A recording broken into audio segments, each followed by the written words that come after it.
আমাদের মধ্যে হালকা পাতলা বন্ধুত্বও রয়েছে, কিন্তু আমরা কেউই কারুর জীবনটা যাপন করি না, তাই না? মানে আমিও তার বাড়িতে ভাত পৌঁছে দিয়ে আসি না, সে আমার বাড়িতে পৌঁছায় না। দেবকেও ইডি বা সিবিআই কোনো তদন্তকারী সংস্থা তারা ডেকেও ছিলেন, তিনি বেরিয়ে এসে প্রেস মিটও করেছিলেন, স্পষ্ট করে নিজের কিছু কথা তিনি মানুষের কাছে রেখেও ছিলেন। হঠাৎ করে কালীঘাটের মিটিংয়ে দেবকে একদম প্রায় পাঁজাকোলা করেই বলা যায়, যেভাবে নিয়ে আসা হলে মানুষের বসে থাকা হয়, মাননীয় মমতা বন্দ্যোপাধ্যায় তাকে পাশে বসিয়ে ঘোষণা করে দিলেন যে কেউ দেবের পিছনে লেগেছে এবং দেব ঘাটাল থেকেই ক্যান্ডিডেট হচ্ছে। কবে? যবে দেব বলেন আমি দাঁড়াবো না। এই মুহূর্তে আমার সঙ্গে রয়েছেন বিজেপি নেতা তথা অভিনেতা রুদ্রনীল ঘোষ। রুদ্রদা, অভিনেতা দেব, তৃণমূল সাংসদ দেব, তিনি হঠাৎ করে লোকসভা নির্বাচনের আগে 3টে সরকারি পদ থেকে হঠাৎ করে ইস্তফা দিলেন। আপনি তার দীর্ঘদিনের বন্ধু, সহকর্মীও বটে। কি বলবেন, হঠাৎ করে লোকসভা ভোটের আগে কেন এরকম জল্পনা ছড়িয়ে একটা ধোঁয়াশা রেখে হঠাৎ করে ইস্তফা? দেখুন, আসলে কি ঘটনা বা ভবিষ্যতে কি ঘটতে চলেছে সেটা তো উনি ছাড়া আর কেউ বলতে পারবেন না। আর দ্বিতীয়ত হচ্ছে যে আমরা একই ইন্ডাস্ট্রিতে কাজ করি, অবশ্যই আমরা সহকর্মী, আমাদের মধ্যে হালকা পাতলা বন্ধুত্বও রয়েছে, কিন্তু আমরা কেউই কারুর জীবনটা যাপন করি না, তাই না? মানে আমিও তার বাড়িতে ভাত পৌঁছে দিয়ে আসি না, সে আমার বাড়িতে পৌঁছায় না।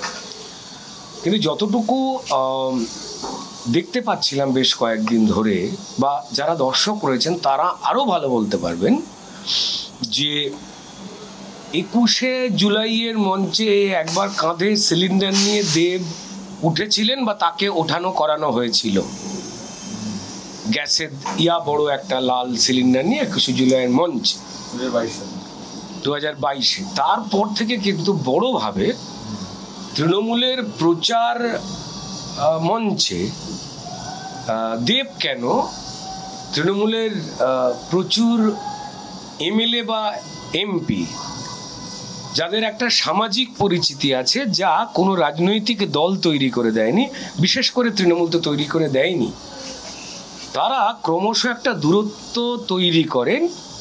যত চুরিগুলো প্রমাণিত হতে থাকে, নেতা মন্ত্রীরা জেলে যেতে থাকে এবং তৃণমূল নেত্রী বা মাননীয় মুখ্যমন্ত্রী অকাতরে অবলীলায় যারা এই পাপ কাজ ঘটিয়েছেন, গরিব মানুষের সম্পদ লুট করে, তাদেরকে বীর, ভালো মানুষ, এই সমস্ত মিথ্যা ভাষণ দেওয়া শুরু করেন। আমার এটা থেকে মনে হয়েছে দেবের পার্টিকুলার ঘটনাটা দেখে, দেখুন আমি যা যা বলছি সেগুলো সম্ভাব্য, আপনারাও যা যা আলোচনা করছেন সেগুলো সম্ভাব্য।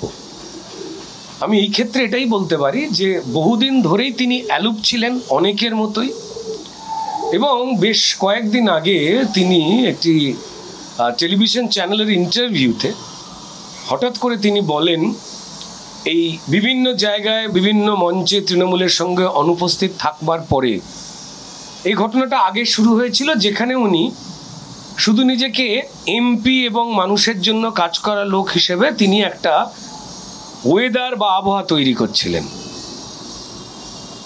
সেই সময় তৃণমূলের চুরির বিষয়গুলো সামনে আসছিল।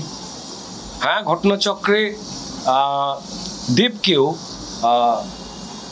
ইডি বা সিবিআই কোনো তদন্তকারী সংস্থা তারা ডেকেও ছিলেন, তিনি বেরিয়ে এসে প্রেস মিটও করেছিলেন, স্পষ্ট করে নিজের কিছু কথা তিনি মানুষের কাছে রেখেও ছিলেন। তো যাই হোক, তার আগে এবং পরে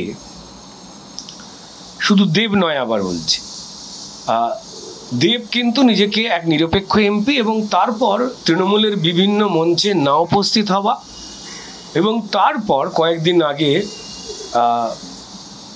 একটি টেলিভিশন চ্যানেলে যেটা বলছিলাম, উনি বলছিলেন যে আমার মনে হচ্ছে যে কোনো যোগ্য মানুষ এমপি টিকিটে ঘাটাল থেকে তাকে নিয়ে ভাবা উচিত দলের, কারণ আমি সিনেমার জন্য এত ব্যস্ত, আমি সময় দিতে পারছি না। দেখুন, তাহলে কি এটা ধরে নিতে হবে যে দেব তাহলে যে সুপারস্টার আগে থেকে যে হয়ে উঠলেন মানুষের আশীর্বাদে ভালোবাসায়, যখন তিনি তৃণমূলের এমপি ছিলেন তখন কি তিনি বেকার ছিলেন? তা তো নয়। তখনও তিনি যথেষ্ট কাজ করতেন, এবং এখন যখন তিনি কাজে প্রচুর কাজ, তাই এমপি হিসাবে আমার মনে হয় অন্য কাউকে ভাবা উচিত বলতেন, তখনও উনি কাজ করছেন। মানে এটা একটা অ্যালিবাই শুধু না, আমার দুটোর মধ্যে আমি ঠিক মিল খুঁজে পাচ্ছি না। অ্যালিবাই না টাটা বাই বাই, এটা তো সময় বলবে। এবং সবথেকে বড় কথা, কোনো নামকরা স্টার অভিনেতা অভিনেত্রী যারাই রয়েছেন, তারা কিন্তু 365 দিন, তারা যত বড় স্টারই হোক না কেন, শুটিং করেন না। 1 মাস গ্যাপে গ্যাপে তারা শুটিং করেন। যদি তাই হতো তাহলে বছরে তার 6টা করে সিনেমা বেরোতো। সেটা তো নয়, 4টের বেশি কারুর বেরোয় না। একটা সিনেমায় অভিনয় করতে সময় লাগে হচ্ছে ম্যাক্সিমাম 1 মাস। তো তাহলে তিনি বছরে 6 মাস বা 8 মাস শুটিং না করে থাকেন। ডেফিনেটলি উনি প্রযোজক বটে, ওনাকে শুটিংয়ে ফ্লোরের পাশাপাশিও সময় দিতে হয়। তো যাই হোক না কেন, সেই মতো সময় যে উনি লাগাতার পার্লামেন্টে গিয়ে পড়ে থাকতেন এমনটাও তো নয়। কেমন অভিষেক বন্দ্যোপাধ্যায় যেমন বারবার হিল্লি দিল্লি যান, কিন্তু পার্লামেন্টে খুব কম যান। যাক, ওটা পিসির ভাইপোর ব্যাপার, মমতা বন্দ্যোপাধ্যায় বলতে পারবেন কোথায় যায়। তো এবার এই দেবের বলে দেওয়া যে আমি ব্যস্ত, তার জন্য সিনেমায় ব্যস্ত হয়ে যাচ্ছি, এবং তার কয়েকদিন পরেই হঠাৎ করে কালীঘাটের মিটিংয়ে দেবকে একদম প্রায় পাঁজাকোলা করেই বলা যায়, যেভাবে নিয়ে আসা হলে মানুষের বসে থাকা হয়, মাননীয় মমতা বন্দ্যোপাধ্যায় তাকে পাশে বসিয়ে ঘোষণা করে দিলেন যে কেউ দেবের পিছনে লেগেছে এবং দেব ঘাটাল থেকেই ক্যান্ডিডেট হচ্ছে। কবে? যবে দেব বলেন আমি দাঁড়াবো না। সেই ইন্টারভিউতে দেব একবারও বলেননি যে আমার পেছনে প্রচুর লোক লাগছে, এই পরিবেশটা আমি ঠিক এনজয় করছি না, আমি সিনেমা নিয়েই ব্যস্ত থাকতে চাই, বলেননি। কিন্তু মমতা বন্দ্যোপাধ্যায় বললেন। এবার যখন মমতা বন্দ্যোপাধ্যায়ের কথা কিন্তু খুব ইন্টারেস্টিং, যিনি ডবল ডবল চাকরির কথা বলেন, যিনি কাজী নজরুল ইসলামের মহাভারত লেখার কথা বলেন, যিনি রবীন্দ্রনাথ এবং গান্ধীজির শরবত খাওয়ানোর কথা বলেন, বা ঋত্বিক রোশনের বাবাকে, বেচারা রাকেশ রোশনকে চাঁদে পাঠিয়ে দেন, ঠিক তেমনই গুরুত্বপূর্ণ কথা। পশ্চিমবঙ্গের কোনো ঋণ নেই, পশ্চিমবঙ্গের সব কাজ তৃণমূল করে দিয়েছে, পশ্চিমবঙ্গে শান্তি থই থই করছে, এবং শেষে দেবের কিছু লোক পেছনে লেগেছে, দেব ঘাটাল থেকেই দাঁড়াচ্ছে। এক কথা, মানে যদি এটা সত্যি হয় তাহলে বাকিগুলো সত্যি আছে। আসলে বোধহয় কোথাও একটা দেবকে তিনি হারাতে চাইছেন না। কিন্তু মুশকিলটা হলো, যেভাবে লাগাতার প্রক্রিয়ায় তৃণমূলের চুরি সামনে এসে যাচ্ছে, গরিব মানুষকে লোটা খুন করা, তার অধিকার কেড়ে নেওয়া সামনে চলে আসছে, এবং যেভাবে উনি প্রায় লোকের চোখের সামনে দেখা অপরাধীদের বীর আখ্যা দিয়ে দিচ্ছেন, সেটা যারা সমাজ থেকে নিজের যোগ্যতায় ভালোবাসা পেয়ে তৃণমূলের কেউ এমএলএ হয়েছেন, এমপি হয়েছেন, তারা না, তাদের গায়ে অনেকটা কালি মাখা দেখছেন। দেখুন, দেবের বিরুদ্ধে যে অভিযোগ উঠেছে সেটা তিনি আইনিভাবে কিভাবে প্রমাণ করবেন, নিষ্কলঙ্ক করবেন, সেটা তার ব্যাপার। কিন্তু বাকি সবাই তো তাহলে দেব নয়। যদি কেউ কাউন্টারে বলে আচ্ছা দেবকে তাহলে ইডি ডেকেছিল, সেই জন্যই দেবকে দেখতে পাওয়া যাচ্ছে না, এমনটা তো নয়। তার কারণ তৃণমূলে প্রচুর হিরো হিরোইন যারা এমপি এমএলএ, তাদেরও তো 21শে জুলাইয়ের মঞ্চেতে আর দেখতে পাওয়া যাচ্ছে না। এই Mamata Bandyopadhyay CAG report, CAG অর্থাৎ কেন্দ্র পয়সা দেয়, রাজ্যকে খরচ করে সেই হিসেব দিতে হয়, ইউটিলাইজেশন সার্টিফিকেট, যে আমি কত টাকা কোন খাতে খরচ করেছি। তাতে দেখতে পাওয়া গেছে যে বাম আমলে 34,000 কোটি টাকার এই দরিদ্র বা সর্বহারাকে ভালোবাসার দল, এই কমরেডদের, তারা 34,000 কোটি টাকা ঝেড়েছে এবং হিসেব দেয়নি। তারপর সেই সরকার চলে এসেছে তৃণমূলের হাতে, এবং তৃণমূল প্রায় মানে ঠিক 1,95,000 কোটি টাকা, মানে প্রায় 2 লক্ষ কোটি টাকার হিসেব ছেড়ে দিয়েছে এবং হিসেব দিতে পারেনি।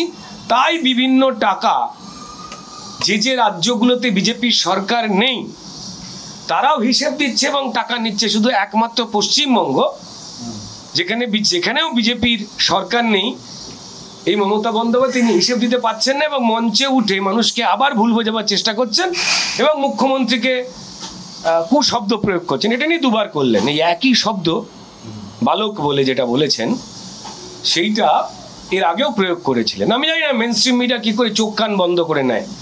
হতে পারে তারাও কোনো কিছু পায়টায়, বাইপাসের ধারে জমি বা রাজারহাটে হতে পারে, আমি জানি না, খারাপ লোকেরা বলে এসব।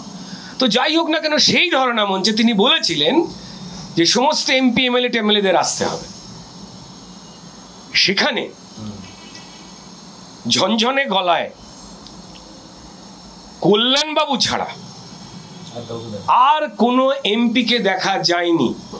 কেন? এটা লাভলি মৈত্রের সবার মতো হয়ে গেল, তাই না? সেখানে অভিষেক বন্দ্যোপাধ্যায় কেন আসেনি, ঘরোয়া ব্যাপার, পিসি ভাইপোর ব্যাপার, সেটা নিয়ে আলোচনা করছে মিডিয়া।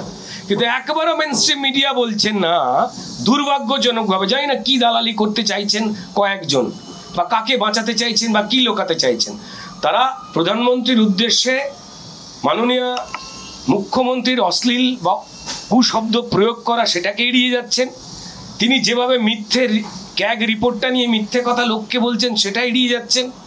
মাধ্যমিক পরীক্ষা চলাকালীন যেখানে অন্য কেউ ধর্ণা মঞ্চ বেঁধে মাইক ফুঁকে সভা করতে পারে না, সেটাকে বুড়ো আঙুল দেখিয়ে আইনকে তোয়াক্কা না করে তিনি সভা করছেন, সেটা নিয়ে কথা বলছেন না। ঠিক তেমনই তারা একবারও বললেন না, শুধু অভিষেক বন্দ্যোপাধ্যায় নয়, তৃণমূলের বহু এমপিও আসেননি।